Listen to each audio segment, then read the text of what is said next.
Hello ladies and gentlemen, in this video I want to show you how you can configure a cool add-on that makes healing pretty easy. This is about Addons frames, an add-on that many of you have recommended to me. And yes, let's just take a look at the whole thing here.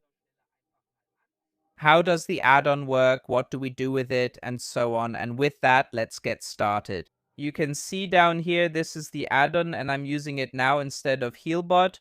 Unfortunately, Healbot didn't really work anymore. And I have to say, I don't really like Blizzard's personal bars that much, or rather, I don't like having to change the whole thing in any way. How should I put it? And that's why here I deactivate the add-on. For all my characters, I only activate it on the healer and that's it. I get everything displayed that I need without having to change things back and forth a lot. So as you can see, first of all, we're going through the most important settings. If you like my videos, feel free to leave a like and subscribe.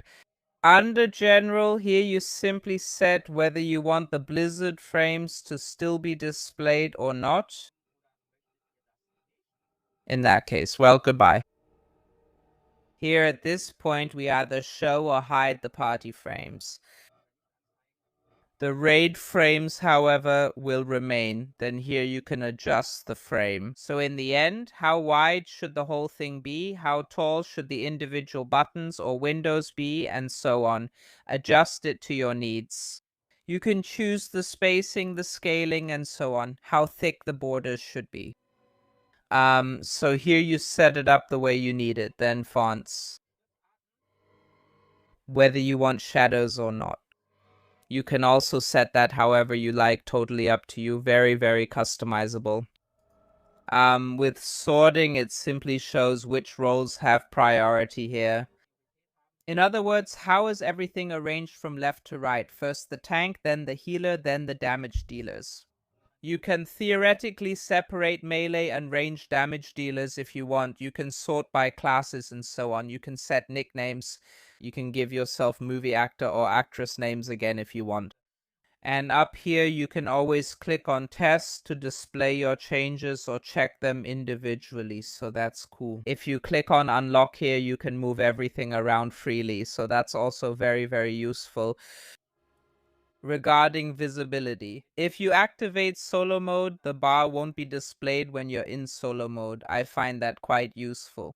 You can usually turn tooltips on or off as well.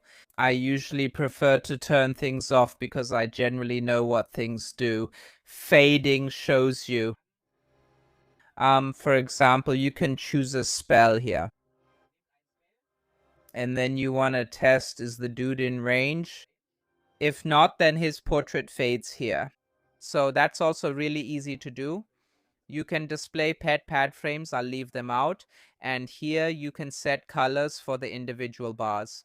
Class colors are the default. I think that's a pretty good thing.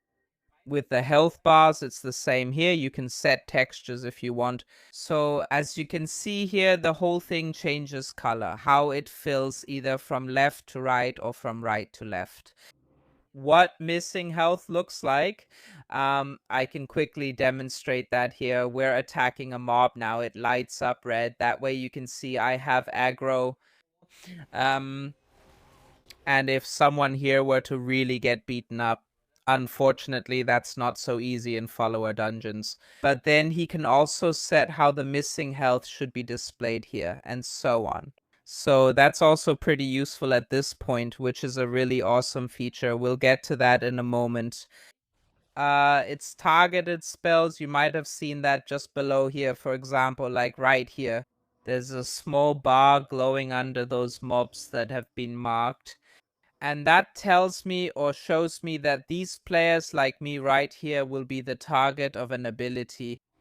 That means you can already prepare for it. And you can see, for example, right here, this mob is casting this seed shot. And when it appears under a dude, I know he will be marked by it next.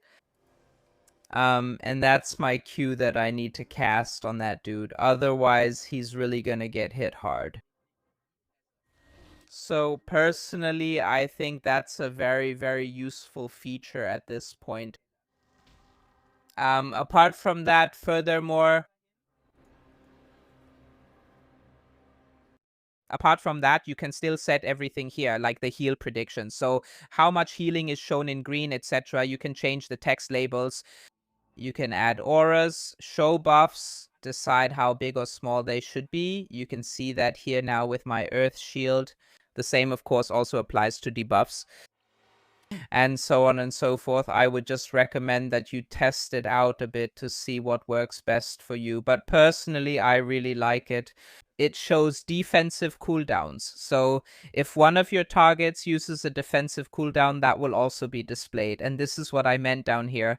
Indicators of this targeted spell. That's what we just saw there.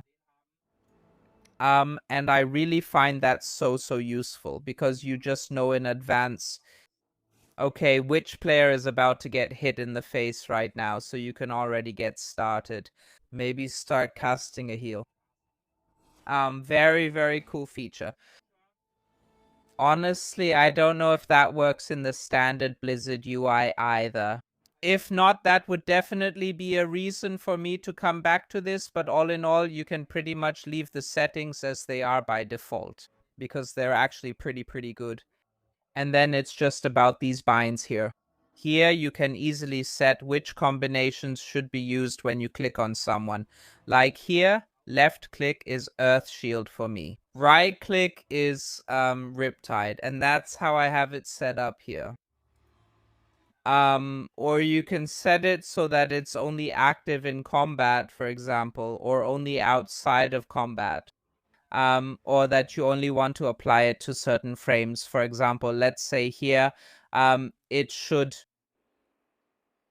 or here with the unit menu, it shouldn't be applied to Dender's frames. There we go.